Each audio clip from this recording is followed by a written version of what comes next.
Black music. Scorpion style, house visuals.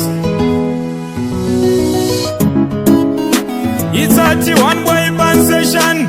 DJ Jamal Spark. I miss a lot.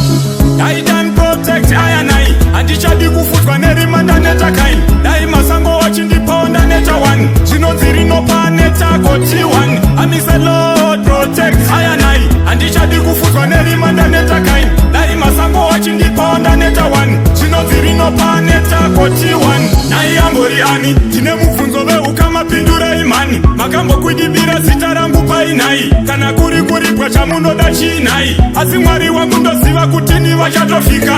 Odo yacho haipero toto kuda singa. Mira imuone, ini ndivukame. Wandinona mata ndimwari ya singa funga. Alisa Lord, guide and protect I Andichadi kufutwa neri manda neta kain. Dai masango wachi ndiponda neta one. Chino ziri no pa neta koti one. Amisa Lord, protect I Andichadi kufutwa neri manda neta kain. Dai masango wachi ndiponda neta one. Chino ziri no pa neta koti one. Ema siso edu enyama tino shotaka kuona. Diriko sisora mwari riri kukuona.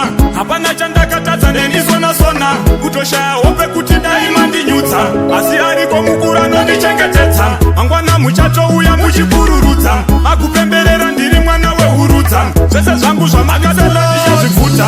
Guide and protect I Andichadi kufutwa neri manda neta kain. Dai masango wachindiponda neta one. Zvinonziri nopa neta koti one. Amise Lord protect I Andichadi kufutwa neri manda neta kain. Dai masango wachindiponda neta one. Zvinonziri nopa neta koti one. Nai ambori ani tine mubvunzo ukama pindura imani. Makambo kuidibira sitarangu painai. Kana kuri kwa chamunoda chinai. Asi mwari wangu ndoziva kutini wachatofika.